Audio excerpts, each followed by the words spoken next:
Hello,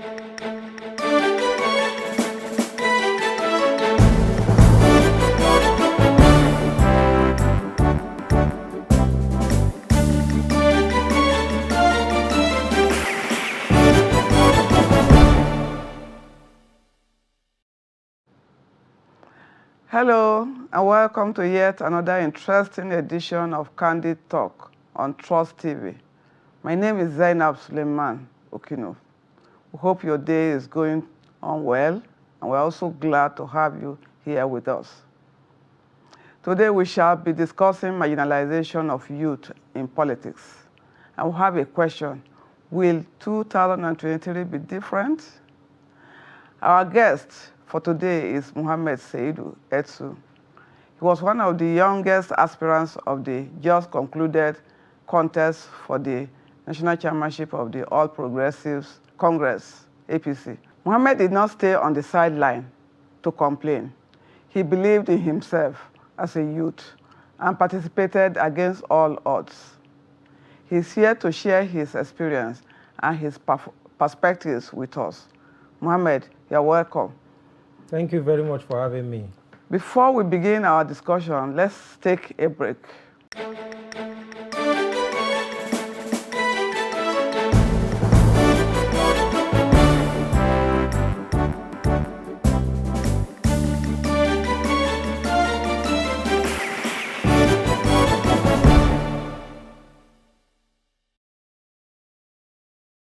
Welcome back.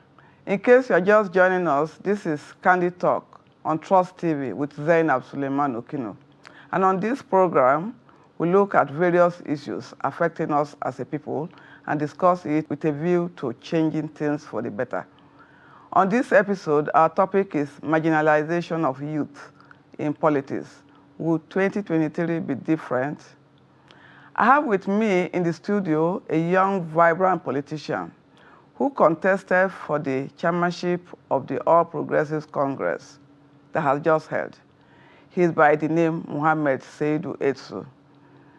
Can you share your experience with us as one of the contestants?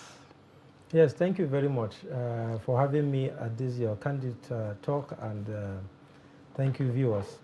I think it's a very, very good experience as a young person and at this age to participate in the national politics at this critical time that Nigerian democracy is building up. And as you are aware, it's quite recently that Not Too Young to Run bill been signed to law, where the president give young people opportunity to participate in our democratic process. We have been a candidate at that top level. It's a very interesting one, and it's quite shows that young people are ready to take over because the opportunity has been given to them, and we are trying to see how we can cash on and do the rightful and put our democratic in the right perspective.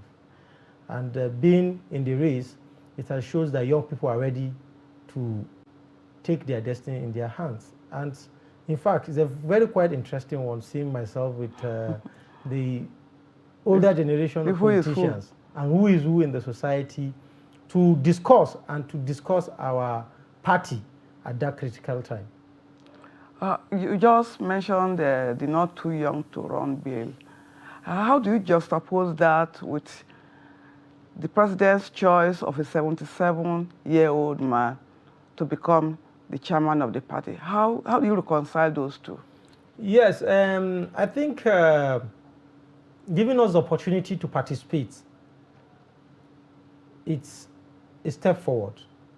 But president choosing a 77 years friend and brother to lead the party at this critical time, it's matter of choice and think what he think is right for the party at this critical time. So you agreed with the president? Yes, because the leader of the party. But does that not negate your own position, the fact that you contested at all? No, what I want you to understand is the president himself should know that he has also contradicted himself by saying that he wants to hand over power to the young people.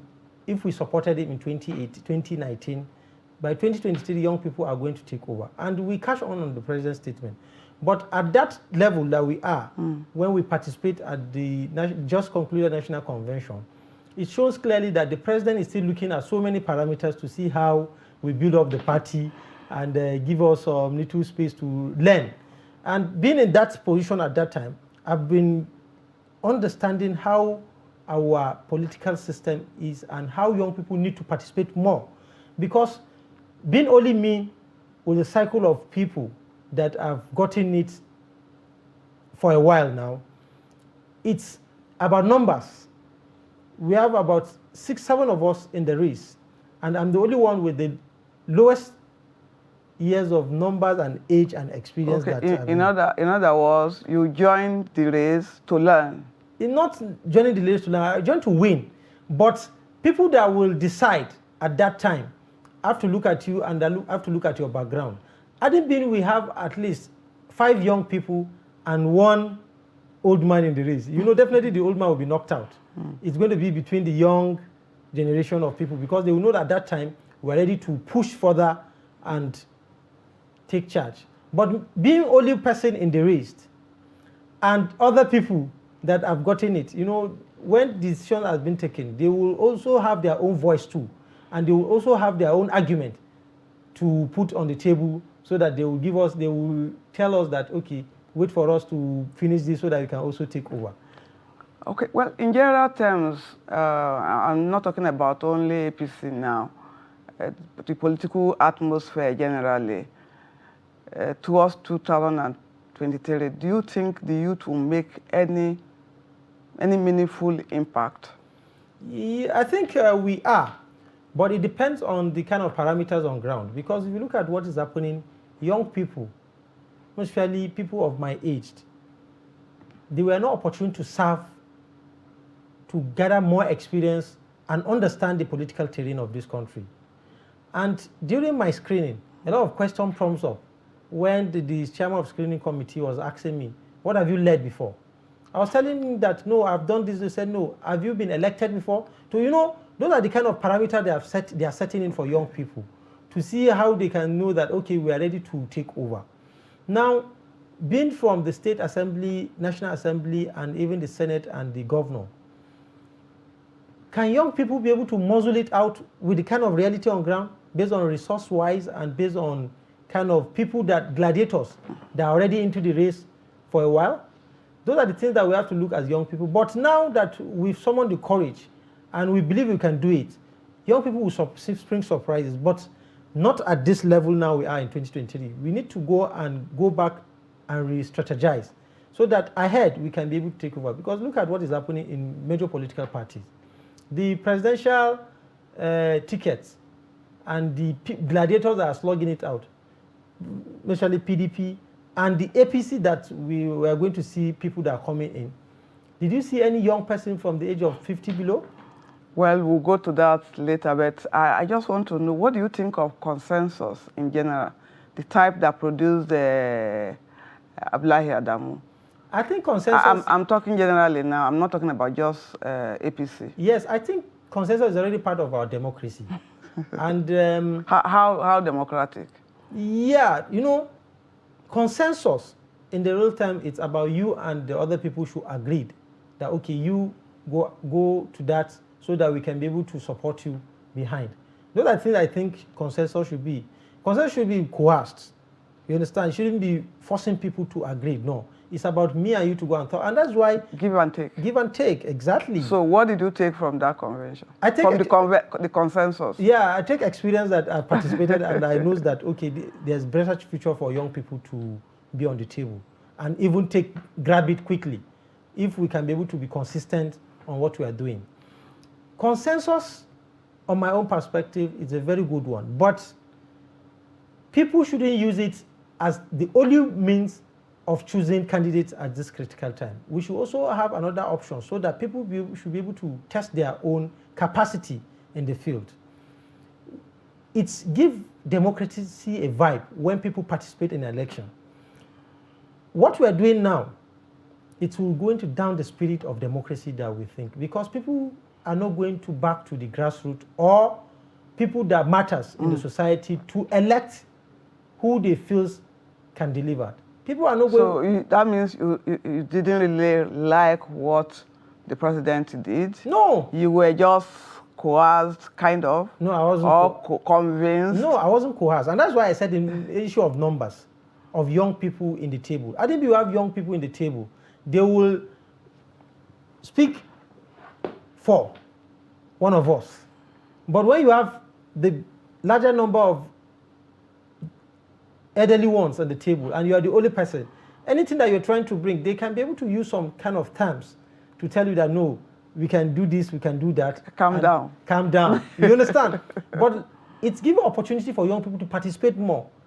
At that participation, if, for example, we have 5 against 2, we already have the numbers, and we can be able to bring a strong argument that, no, allow us to do it. And they will surrender. Okay, what the president did is something you can call a top-to-bottom approach. How do you see it, this idea of top-to-bottom approach? I think those are the kind of experience they have, because they believe that experience of older generation still matters in the present reality of politics that we are playing. But we, the younger generation, said, no, give us chance so that we can also contribute our quota. Because if you didn't give us an opportunity to participate, we wouldn't have gathered the experience that they also gathered. Okay, before we go on break, let me ask this last question. Even in PDP, former Vice President Atiku Abubakar has again thrown his hat in the ring. He called on the youth to work with him in what he said would be a transition to handing over to the youth. What's your assessment of that statement?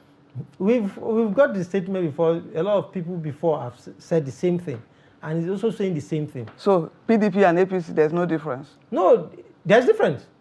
Well, we're not going into that now. I just want you to say something about what Atiku individuals, look at even, as what you just recently said, young people should give him opportunities so that they can also... That's what all of them have been saying. Yes, exactly.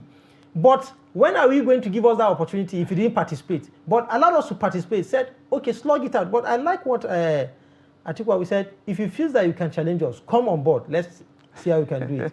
And that is why in PDP, I was surprised that no young person were able to pick the form, because no capacity to do that, reason, no resources. 40 million. 40 million is too huge. And it shouldn't be the basis for selection of candidates. Money shouldn't even be part of prerequisite for you to be a candidate of a political party. That's a topic for another day, but so far so good. Thank you so much, Mohammed. Let's pause a little here. We'll be right back to continue this timely conversation.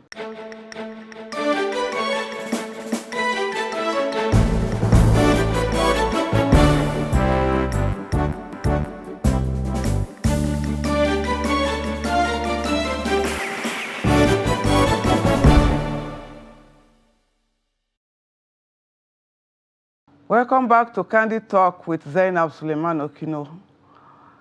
You are watching us on Trust TV Abuja, and our guest today is a young politician, one of the youngest contestants for the chairmanship of the APC in the just concluded Congress that brought in Alhaji Abdullahi Adamu of Nasarawa State as a consensus chairman, according to the reports we got.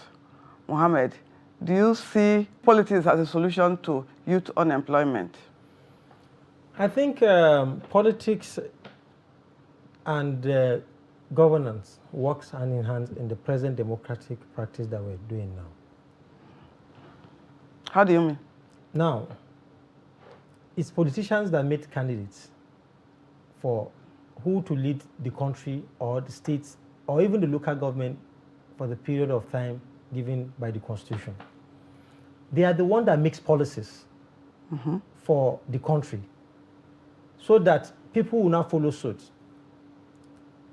Young people policy for job unemployment, to wipe out job unemployment, the policies are going to be designed by politicians. And that is why it's key to get involved now so that we can be able to redesign our future. Young people shouldn't see politics as a game for the people that doesn't have any job. No, They should take it as a job itself. But you have never worked in any formal setting. So ever since you graduated, you've been on this. So that what it tells me, someone like me, a novice like me, is that it was an alternative to getting a formal job. No, that's not true. I picked politics as something of interest. Immediately I graduated from secondary school, I've told you how I became a youth leader of local government because of my interest in a subject called government. Okay. I was able to read constitutions. I was able to understand our dispensations from 1960s up to date we are. I was able to understand our political structure and how Nigeria made its democracy workable during Shagari and so many other regimes. And those are the things that give me an interest to join politics at that age, because I think that at that time, this is how we can be able to shape in the future of younger people and the generation of Nigerians entirely at that time. And I joined politics. I became youth leader of local government. Even when I raised to being a member of a presidential campaign council in 2015, I led a presidential team to make sure that we delivered this current government. It is something that we have to undergo so that we can be able to participate and make sure that anything that we're doing as a country, we should be able to take politics and governance in the same way so that we can be able to have a better society. Now we're in democratic dispensation. You can't just say, okay, I've lived politics, let me just go and be a technocrat and allow politics. No, we must get people that are well-to-do, even technocrats should get involved so that their decision can be able to reshape the future of the country. And those are the things that I'm encouraging young people to join.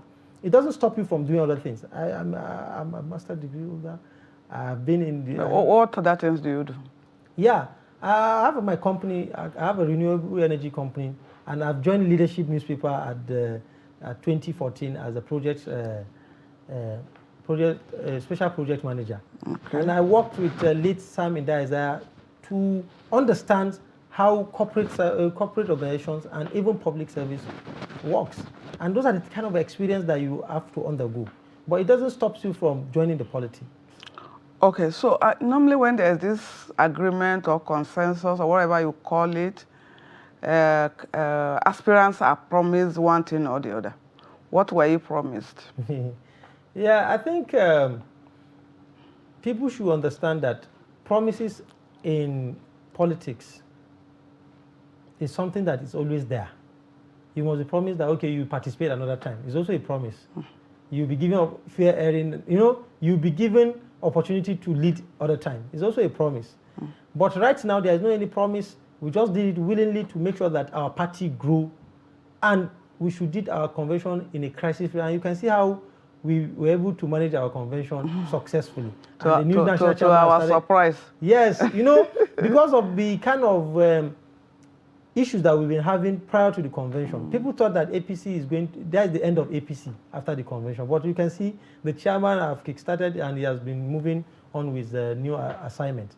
And you can see the party is going smoothly. That's how politicians are.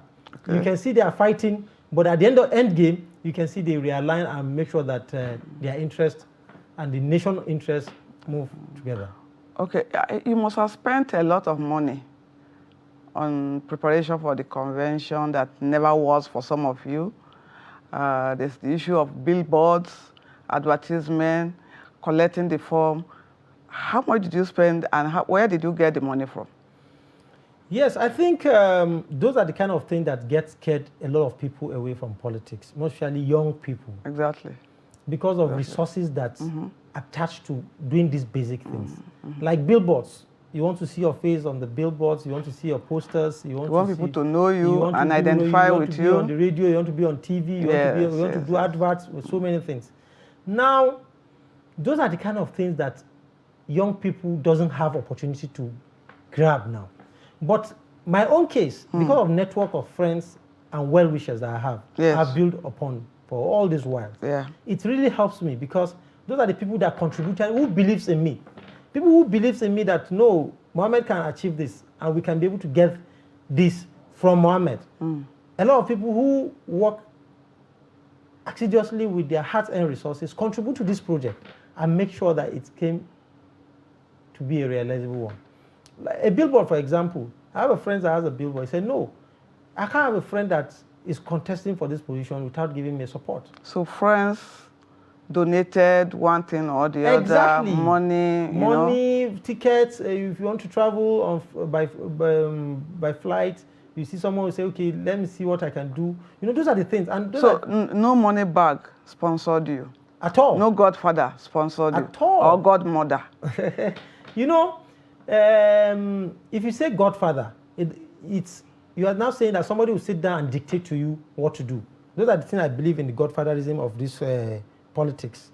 But what I have is I have a support of well-wishers, friends, and family in this game. And that's what's keeping me going.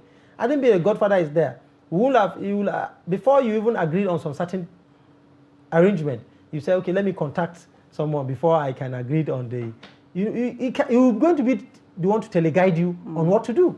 But I freely participate, and I did what I do. I make sure that I come out a happy man. Okay, how much of a grassroots politician are you? Where did you start your journey from? Is it that you just came upon wanting to contest at the national level? Did you start from the grassroots? How much of the grassroots do you know? Yes. Because one will expect a young man to start from the grassroots. Exactly. I've told you earlier on that I started my politics at the age of 18. And I've been a grassroots man where I get young people together. And those are the things that gave me opportunity to serve as a youth leader of local government at that time. At the age of 18, I'm a youth leader of local government. And a youth leader of local government, it's like you are carrying all the youth of local government together, see how you can manage them. How I can be able to manage youth for a period of 4 years I serve as a youth leader of local government in ANPP days. It's going to be a tedious work, and it's a lot of experience for me as a grassroots person. Okay, that's good to know, but let's digress a bit. What do you think of insurgency and banditry threatening to envelop your state? I think it's, we're in a sorry state, actually, let me say that. Caused by APC? No. If you look at the history of insurgency and banditry and even criminality that is going on, it is going to be traced back to issue of management of the country. How did we manage the security aspect of the country since when we started democracy in the 1990s?